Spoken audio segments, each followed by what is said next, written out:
We've been talking about much of the local issues, and much of that rests on the issue of rail, and I think it will have a lot of repercussions. So as you speak of rail and the prior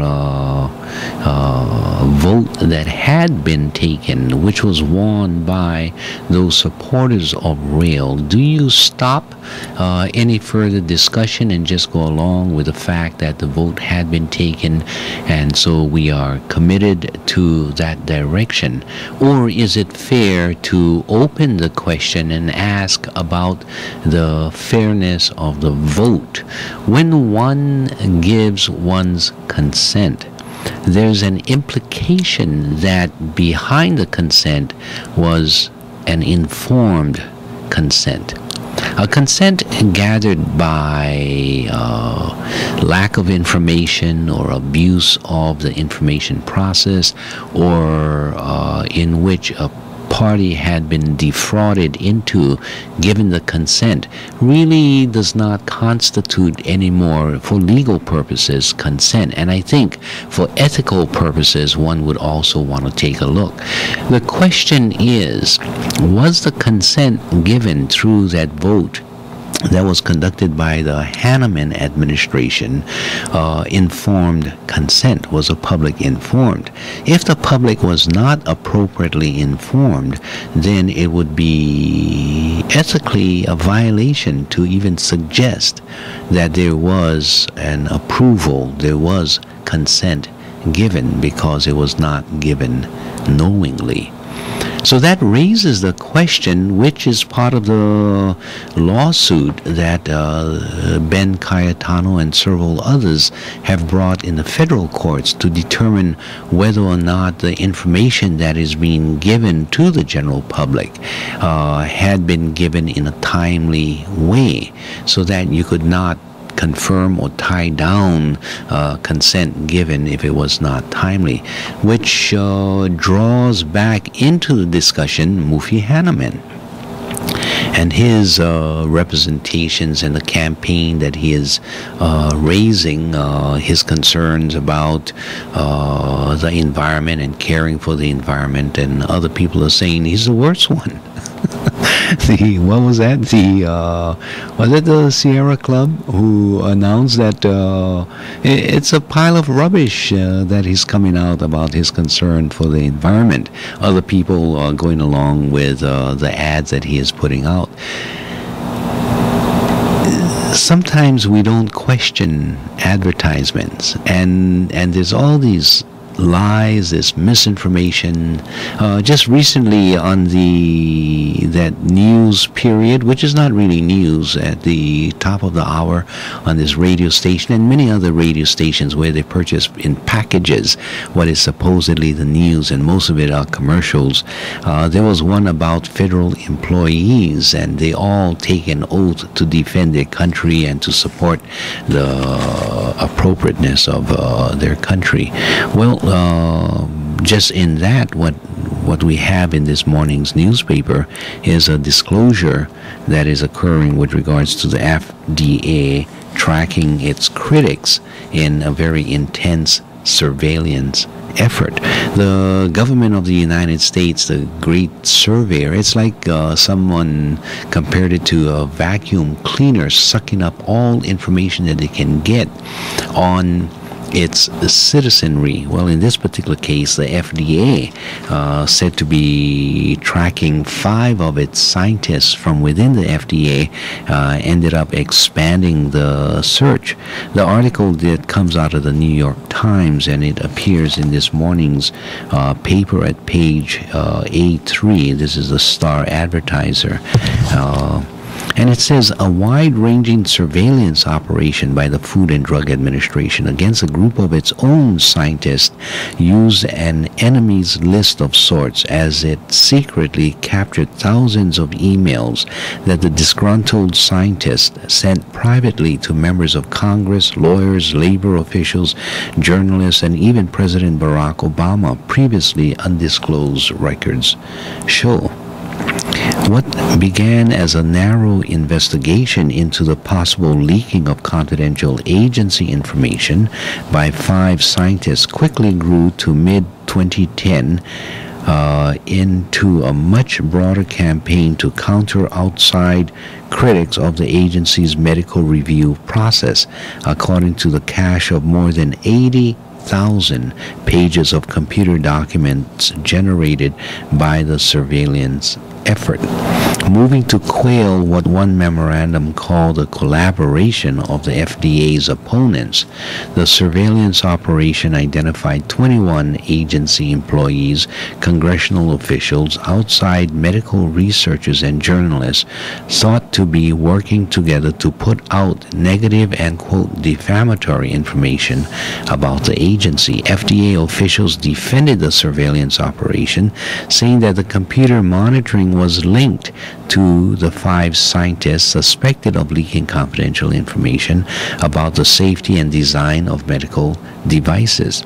The FDA, using so-called spy software designed to help employers monitor workers, captured screen images from the government laptops of the 5 scientists as they were being used at work or at home. The software tracked their keystrokes, intercepted their personal emails, and copied the documents on their personal thumb drives, the documents show. The extraordinary surveillance effort grew out of a bitter dispute lasting years between the scientists and their bosses at the FDA over the scientists' claim that faulty review procedures at the agency had led to the approval of medical imaging devices for mammograms and colonoscopies that exposed patients to dangerous levels of radiation. A confidential government review in May by the Office of Special Counsel, which deals with the grievances of government workers, found the scientists' medical claims were valid enough to warrant a full investigation into what it termed a substantial and specific danger to public safety. The documents captured in the surveillance effort were posted on a public website, apparently by mistake, by a private document handling contractor that works for the FDA. And it goes on and on. So, hearing that news and listening to what propaganda that just played at the end of, or at the ending portion of the news that we heard on this radio station, you see the kind of manipulation that continues to go on, and that falsity that appears to be the truth, and yet when you compare it, you find that it's all over the place.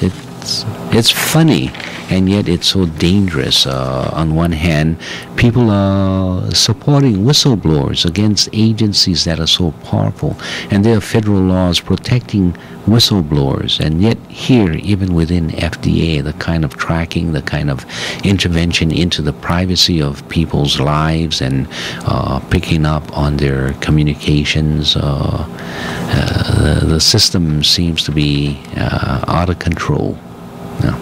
Our telephone number is 524-1080. I know we've moved a little beyond rail, but it is sort of indicative of the situation that we now have going on in the system, in the society. There have been other debates that have taken place, both in the congressional debate with regards to the position for representative to the U.S. Congress to substitute for Mazie Hirono's position. And in that one, I think it was Mufi Hanneman, Esther Kia Aina, Barb Marks, and Tulsi Gabbard. It's very interesting. Tulsi had changed her position with regards to same-sex marriages. Previously, she was a very staunch opponent of gay and lesbian liberation, civil unions, and all of those things. She and her father and her mother, all three politicians. The mother, I believe, ran and was elected to the Board of Education prior to the switchover of appointees by the governor. Mike Gabbard, her father, had served in the state legislature, then went to the council, and then now back at the legislature. Gabbard has served in the state legislature, now at the council, and trying to step up into the position of representative. She says, and it seems very unusual for a politician to say so, she says she changed her mind, that she now supports same-sex marriages, and she is in line with Obama's representation of his support, although it's not a federal question, but he supports the gay and lesbian marriage or same-sex marriage. Gabbard, changing her position, is getting slammed by who's that? Esther Cayetano, for Esther's not being sure on what her stand is. And I think there's a lack of complete honesty on the side of Cayetano, in that Gabbard has said, my position is this. I changed it from where it had been, what is that, 8 years ago. And so it's I can understand it's a commentary that Cayetano is making, but not an uncertainty as to what her stand is. The stand has changed. Now, if Cayetano is saying stands should never change in the political life of an individual, then I think she's absolutely wrong. I think she is correct in being able to comment on the fact that the position has changed. But Gabbard is saying, I changed my position. I feel a different way. And she comes out to explain why she feels this way because of her actual experience in working with gays and lesbians during her time in the U.S. military. I don't believe that it is a fault of a politician to change their position. I think it is more a fault of a politician to refuse to change, having taken a position publicly and believing that once taken, one's position cannot change. And along with that, I think it would be equally a fault to, having changed one's position, not publicly announcing that change in position. And I think in this case, Gabbard was appropriate in her change of position. On top of that, I personally support the same-sex marriages, and so I support that position. So that may color my way of seeing it. I don't know, you decide that. But that had been a very interesting debate that took place.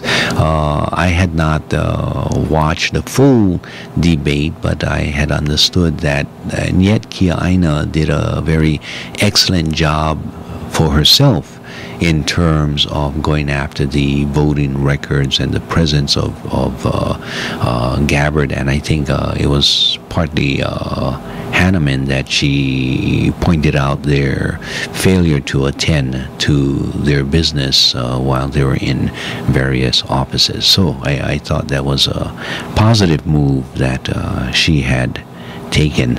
Bob Marks, I really have no conclusion, and not having watched the whole debate, I would refrain from making any further remarks about that. But you can go ahead if you want, if you had seen that debate or have any opinions on that matter. Okay, where else shall we go? Well, there's an interesting Republican attack against now the judiciary, and that is, I shouldn't say a Republican attack, an attack by Senator Jeff Sessions of Alabama and Senator Chuck Grassley of Iowa, and they are questioning the holding of an August conference at a far-flung island paradise. And this is their protest being sent in a letter just this past Friday to the Chief Judge of the Ninth Circuit of the U.S. Circuit Court. Where is this far-flung island paradise? And now I really should play a song about Maui. It is the island of Maui. The article that comes out of Associated Press, written by Jennifer Kelleher, says political controversy persists over a conference plan for federal judges on Maui, with 2 Republican senators calling for the event to be canceled or at least scaled back.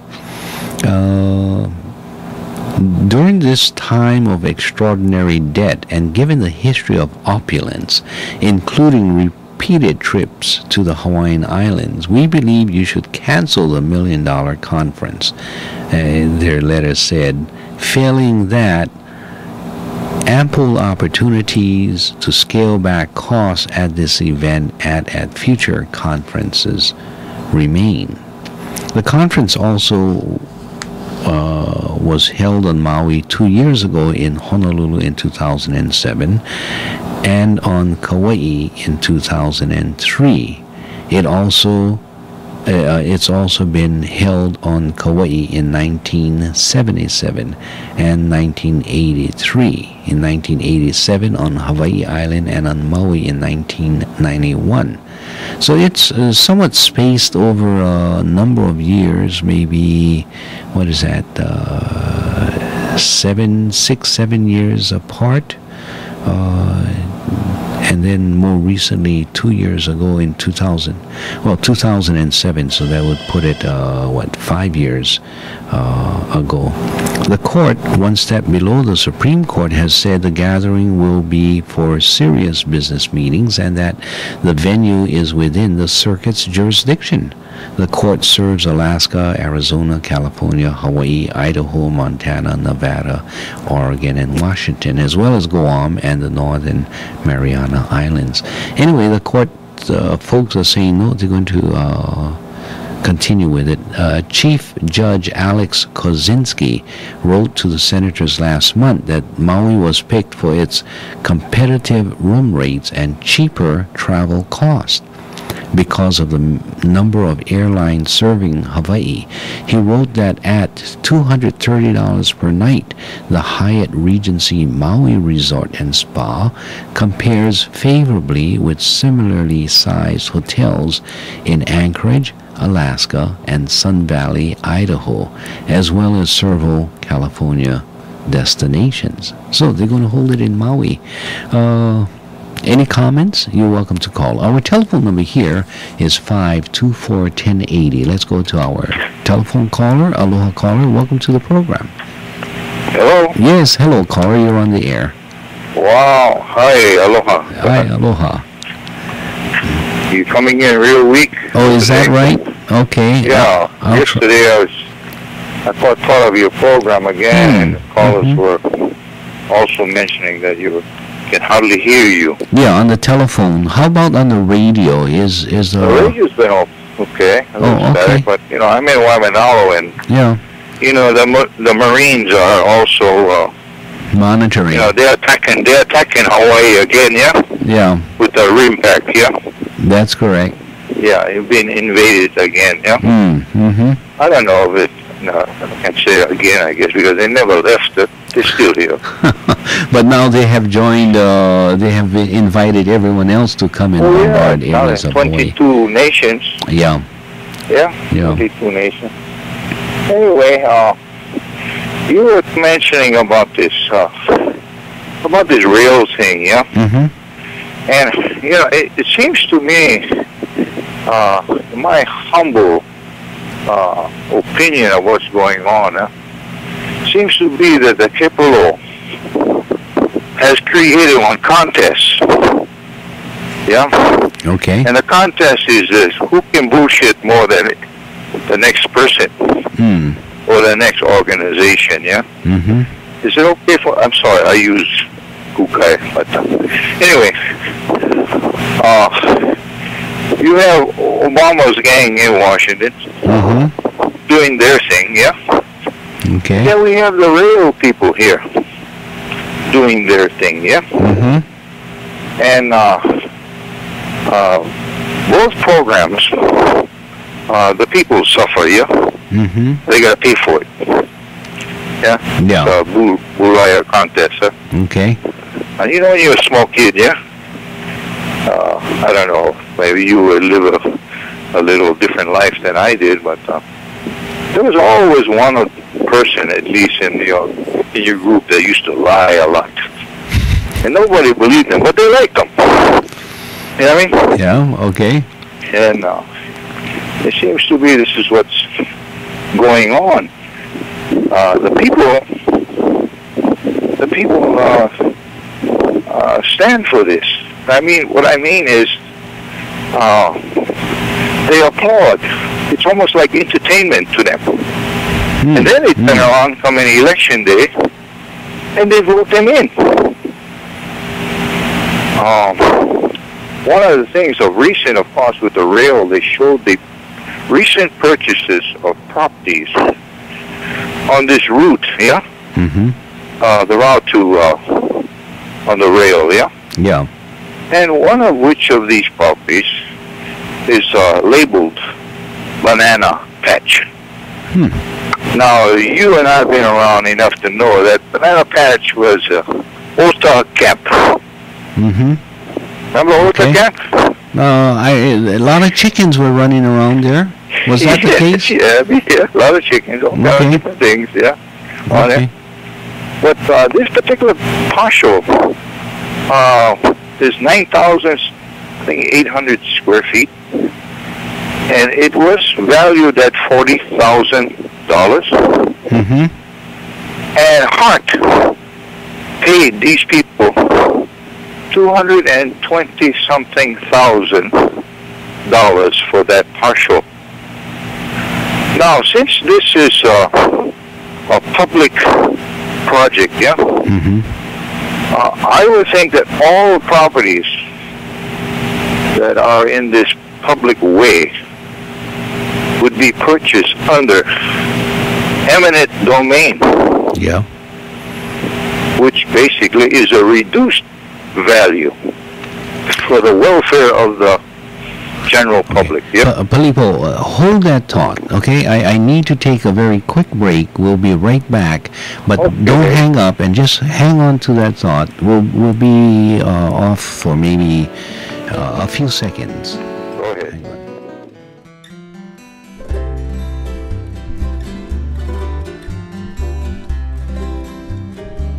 Kaulana na pua o Hawaii, Kupa ama hope o ka aina, Iki mai ka elele o ka loko ino, Pala pala anunu me ka paka.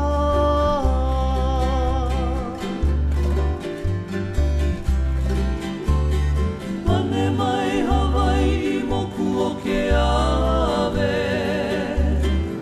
Koku ana honoa o Pilani, Ka ko'o mai kaua I o mano, Pa'aku me ke oni o ka kuhi hewa.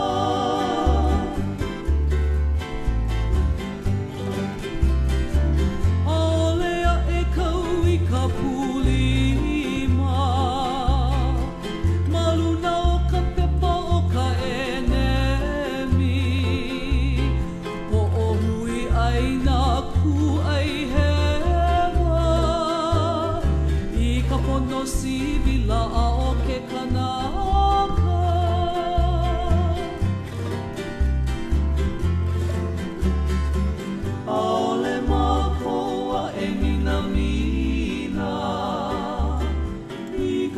ka